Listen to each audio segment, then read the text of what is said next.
Immorality, anti-Semitism, and replacement theology are eroding the foundations of biblical Christianity. Hoyavel presents the Heartland Connection, where Christians are equipped to walk out the truth in God's Word and to support the land and people of Israel. Shalom and welcome to the Heartland Connection. So happy to have you guys here today. Thank you for joining us. We're here studying God's holy word here in the heartland of Israel, and we have Rabbi Yonadav Zar, Orthodox Jewish rabbi, who's here studying together with us. Thank you, Rabbi Yonadav, for joining us today. Shalom, Zach. Always enjoy studying together.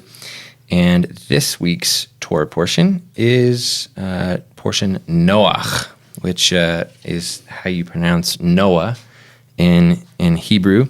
It's actually interesting. In Hebrew, Noah is actually a girl's name. So Noach is how you say the man who built the ark. His name. It has the ch, the guttural sound on the end. And so we're in Genesis chapter 6, verse 9. And really incredible portion here with the flood. And my first question for you, Rabbi Yonadav, is what was it that the people did that was so bad that God had to destroy them? Like, it seems like, obviously, it's this huge catastrophe, horrible, like seemingly horrible thing that, destroyed the whole earth. So what was it that the people did that was so bad that God had to destroy everybody? We can read the verses. We talk about the Hamas. Mm-hmm. The simple meaning of Hamas, it's a robbery, thievery. Okay, thievery. Mm-hmm. Theft. And this is the first reason. Because now in these generations, the beginning of the creation, the main goal of the humankind was to build the world, mm-hmm. the human world.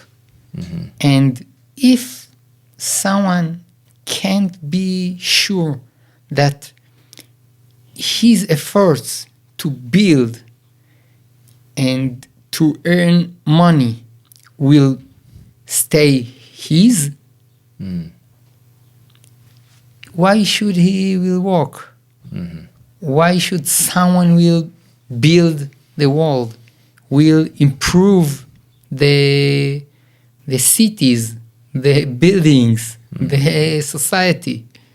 So the most important base of the society is to keep the things of their owner. Mm-hmm. And if not, the world will be destroyed without flood. Right. It will be destroyed. I think that's a really important point because, we think, well, how could God be so harsh? But if the people were destroying themselves, then the only way to stop that, it seems like, was for God. So in a way, it was actually, even though it seems harsh, it was actually an act of mercy that God stopped the destruction with destruction and allowed Noach and his family to begin again and try to bring about redemption. Is that basically? Yes, it's like someone who says, be kind and don't destroy it. It's like to say they have no chance to change. Leave them like that. No, we are optimistic. We believe that it can be better. So we have high demands not to leave the world with the sins. Mm-hmm. Yeah, as you're saying that, I was looking at the verse here in verse 11. It says, God saw the earth, and behold, it was corrupted, for all flesh had corrupted its way upon the earth. And so it seems like it was completely, like you said, people were totally given over to this thievery and selfishness and things that were happening. Yes. And so there wasn't You called from verse 12 about the corruption. The verse 11 is about the Hamas, the thievery. So, of course, when someone don't respect the ownership of someone else, so he doesn't respect also his ownership of his family, the connection between wife and husband. Right. So it's not only material things, but also relationships. That's right. And his life and his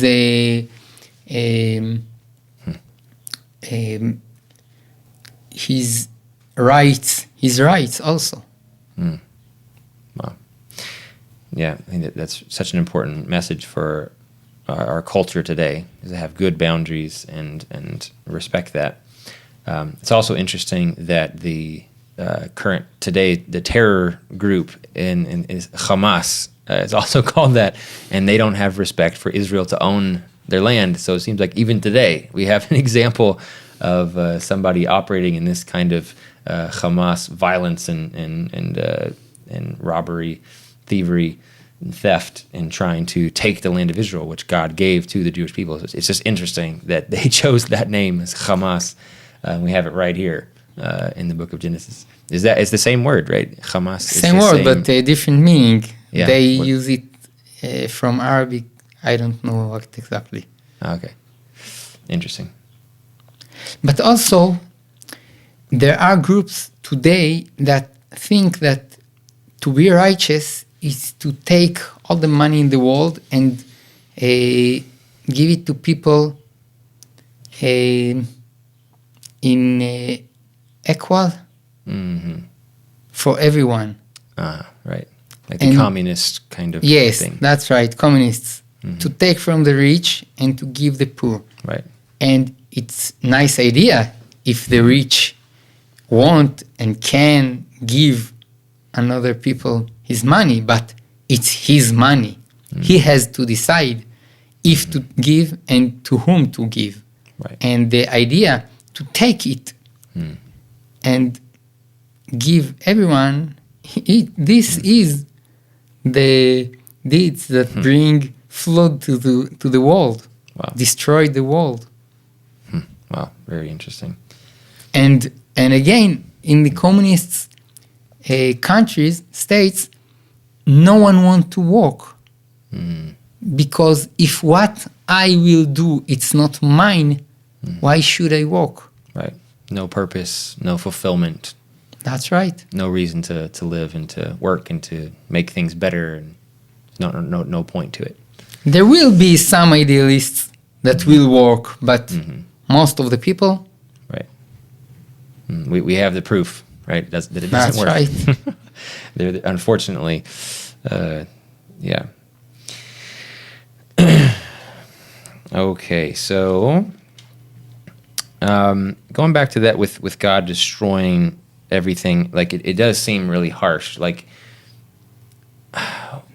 couldn't there have been, or as we're processing this, we have to ask the question: couldn't there have been another way, or why did he have to destroy everything? And we kind of answered that by saying that the people were destroying themselves, but could there have been a way to turn their heart somehow, or do something? Maybe something that would get their attention, a great disaster that wouldn't kill everybody, or like you would think that there would be some other way to get people's attention and turn them without just destroying everything. It seems harsh. Why do you think that it is that God just chose to kill everyone?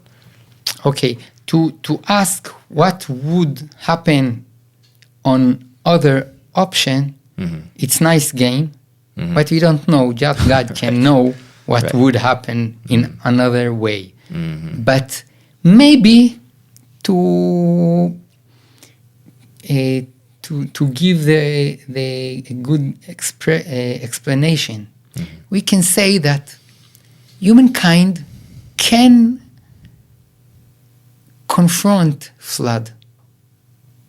It's not the last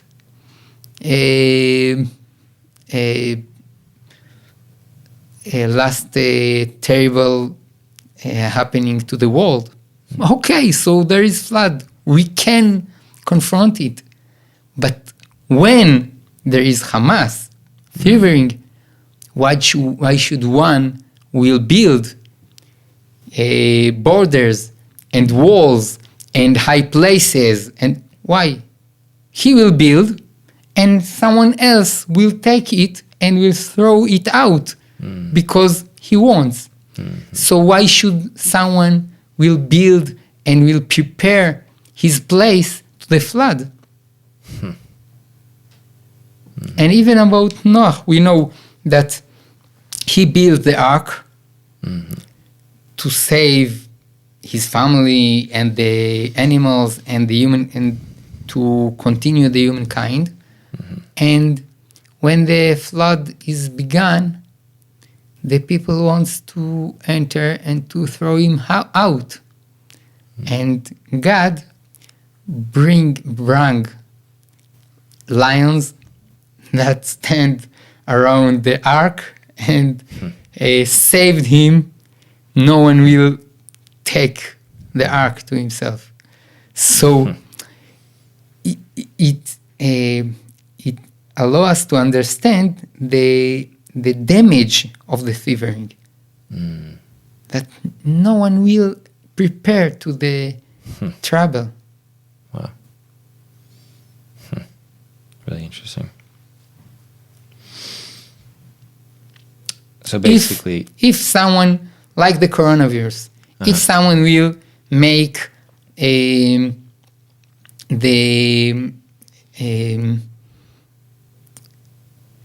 chisun, the vaccination. The vaccination. Right. If someone who will innovate it will not accept money for that, no chance that in half a year there are vaccinations. No chance.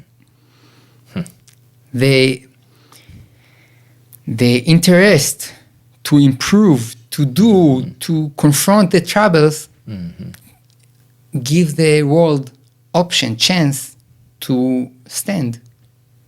Interesting. Yeah, I was just thinking, so what's the opposite of this? What can we learn? How can we apply it to our lives? How do we not be part of that kind of culture, and how do we turn to what would you say would be, what is the opposite? What can we do that's right? To respect the rights of everyone. The border, the good boundaries. Yes. And to build and be fulfilled, right? That's right. To fix the world. That's right. See redemption happen. Yes. On the earth. Wow. Very good. Okay, so then here in chapter 10, we have the nations listed. Yes. And it's interesting.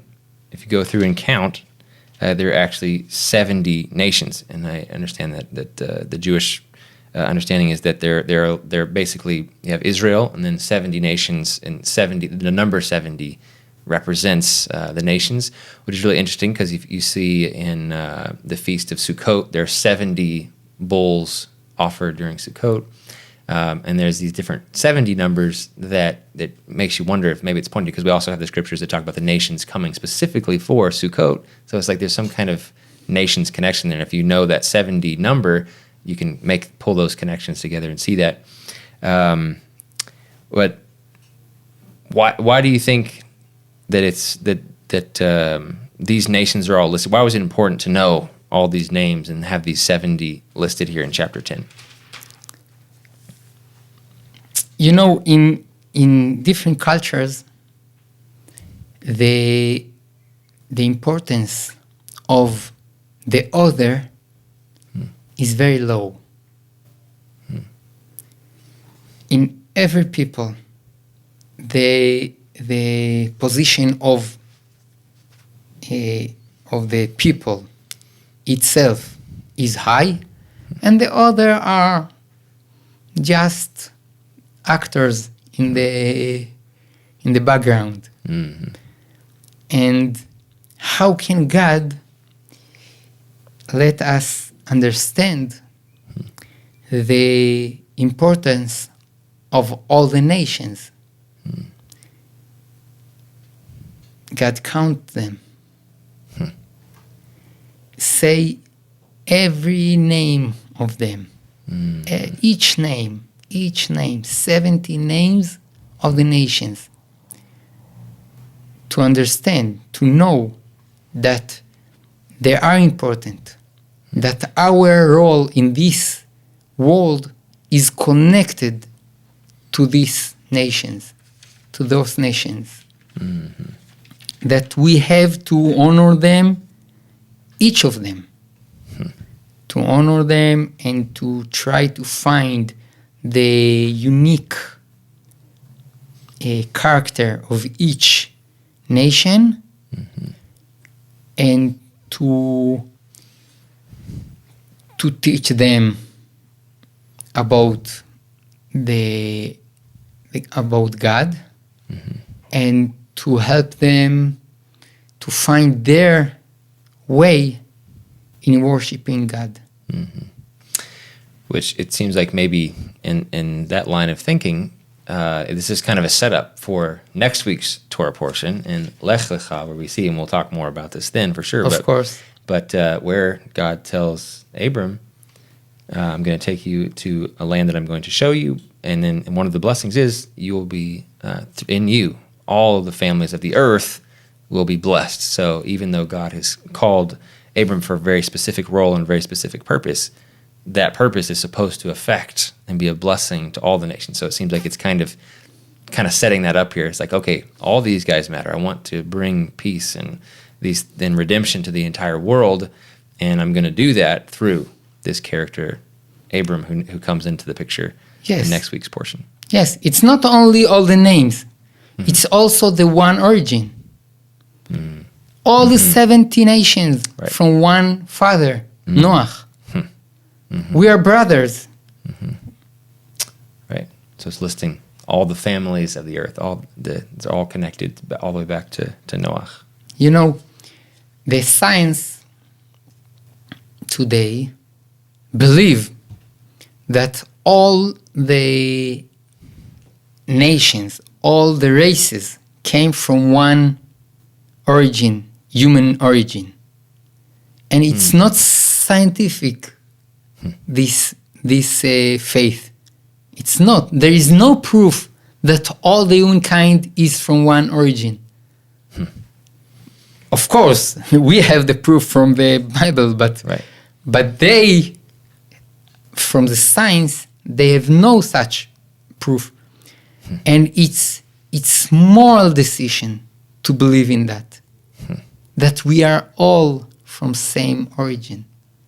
Not like the wicked faith is that there are higher races and lower races. No, we are all from same race, from same origin. And that's we learn from the Bible. Wow. That's really good. I hadn't thought about that. The listing the genealogy shows, all these guys came from the same place. That's really good.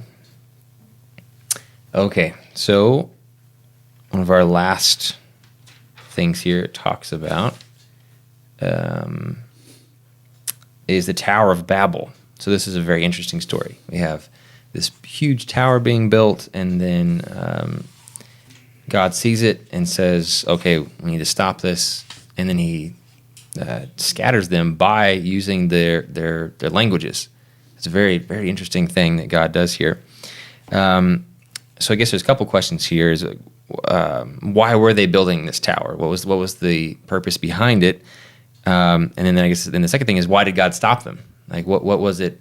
It almost sounds like God's scared they're going to do something or something. Like it almost seems like he's like, no, stop them, hurry. So what exactly is going on here? The first question is, why were they building the Tower of Babel? Okay. They say, pen nafutz al pnei chol haaretz. On chapter 11, verse 4, it's written, lest we be dispersed across the whole earth. They want to stay together. Maybe they wanted to confront a future flood. Right. To be together, to build tower, maybe. But we talked about the role, the mission of the first generations to build the world. They can't stay together. They have to spread and build all the world, cities and culture and ways, and they can't stay together. Agriculture, they have to spread. So God changed their languages so they can talk each other, but also when we talk about the one origin of all the nations, we can wrong and think that all the nations are same, and that's wrong. They are not same. They have to fulfill different characters in their life. They have to be in different places and build different cultures and find different ways to connect to God, to worship God. So they should not stay together and try to build some one hard common culture. It's interesting, and this thought just popped in my head, is that people talk about racism today and how, we shouldn't have, people, minorities being picked on. And I just thought, the word racism, why is that a negative thing? We should have racism. That's a good thing. We have different races, and they should each fulfill their race, what they should fulfill. It's almost like even calling it by that name, racism, is saying that having different races is bad.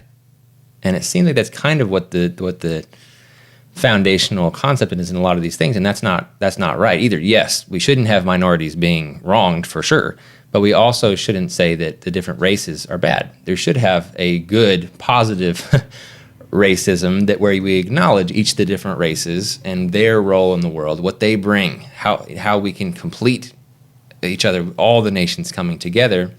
So I don't know, maybe that's a too philosophical idea, but I just thought about the title itself, racism.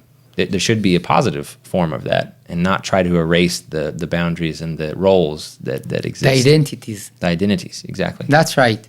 To erase the identities, it's thievery. Wow, goes back to the sin of the nation, people, man, everyone has identity. They attempt to erase his identity. It's the most bad thievery. To thieve something very deep from the soul of the people. And would you say that one of the big things about that is that each people group brings something from God into the world, and if you take them out or ignore them, then they're not bringing something, their piece from God into the world? Is that the idea? Yes, their piece from God. It sounds very. Maybe it's too spiritual. No, it's not peace from God, but it's another face. Because God is endless. Right. And we as human creatures, we have the borders. We have the end. We can't reveal all the faces of God, all the ways He revealed to the world. So different nations and different people can reveal different ways that God treat the world. So and that's another reason why it's so important that we encourage people to operate in their role and their. I know, growing up in the States, in the U.S., it's very inward focused, and there's not much in general, not much knowledge about what goes on in different countries or other languages or those kind of things, and just kind of breaking out of that a little bit, coming here to Israel and traveling around the world a little bit. There's so much more to learn when you try to understand how other people think or why they act a little bit differently or think a little differently. And it really is really beautiful to see how God created them and the special thing that they bring into the world is really, really, really interesting thing. Okay, so we talked about why they're building the tower. So then the next question is why did God stop them? Why did he feel like it was a serious thing and he needed to stop it? Okay, we talk about that. He wants us to ask the humankind to spread out, to build our cultures.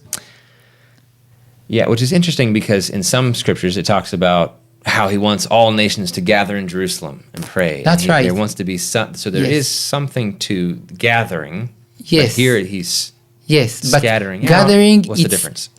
Gathering is out after the building of each character alone. After there are people you can gather them, not to gather them together so no one will build his identity, to make them all flat and same. Right. So and they don't come up to Jerusalem and stay. They come up to Jerusalem to pray, and then they go back to their countries, and it's and bring their unique character, so all the characters will worship God. Wow, that's really good. All right. Anything else here in Noach that we? Yes, that's a lot here.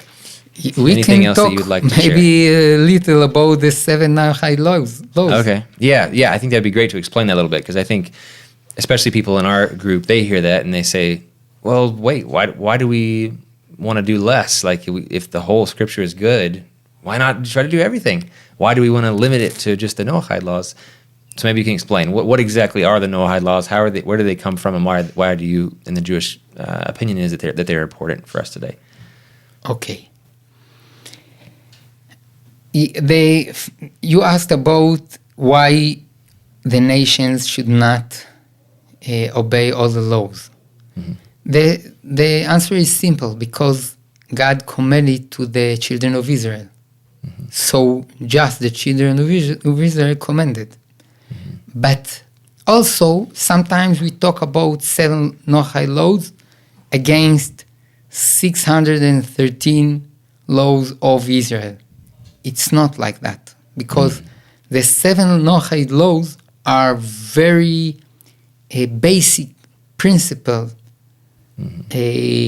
laws that each of them has to detailed to a lot of laws. The first is idolatry. Idolatry. Yeah, okay. Idolatry is the principle is not to worship another God, but also to worship the God of Israel. And there are some laws that connected to this first Noachide law, not to worship that way and not to worship that way, and to believe in God, in one God. There are details. So in the 613 laws of Israel, it's more than one law, the first Noachide law. The second is blessing the divine name, and here we say blessing, but we means opposite, not to curse God. Okay. The third is murder. And also murder, it's one law that include a lot of laws to be a caution, Careful. to be careful not to damage someone. It's not also murder. So with, It's not only murder. so with speech or with other things, you Yes. have to be careful not to damage people. Yes, and also to be careful when you drive.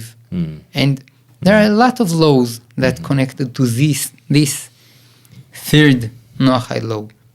The fourth is sexual immorality, and also again, the 613 laws of the Jewish people. This Noach law include a lot of laws. First of all, the details of the forbidden relationship with mother and sister and daughter and the married woman, but also to be modesty, to keep a distance of respect between man and woman, and to be happy, wife and husband together. It's all in the one basic law. It goes under that heading. That's right. Yeah. And then the theft, and again, a lot of laws, and the court to judge on sins. So they have to set up some sort of court of law. Yes.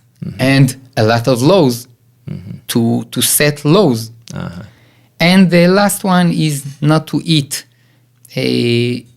from a animal before kill it. So you have to butcher it properly Yes. before you eat from it, Yes. which could also have other laws, but Yes. aren't it? Maybe also not to hurt a animal. Don't be cruel. Not to be cruel and not to hurt animal. Wow. Well, that's really great explanation. I'm glad we took some time to go through that. Looks like we have run out of time, though, today. I'm sure there's a lot more we could talk about on all those things, as you've said. But thank you so much, Rabbi Yonadav, for teaching us today. This has been a really, really great study. And thanks to all of you guys who have joined us today. It's been great studying through the scriptures with you. Thanks for listening. If you have any feedback, send me an email at zach@hayuvel.com. Would love to hear from you guys. May God bless you as you continue studying his word. And Shabbat Shalom from the beautiful, exceedingly good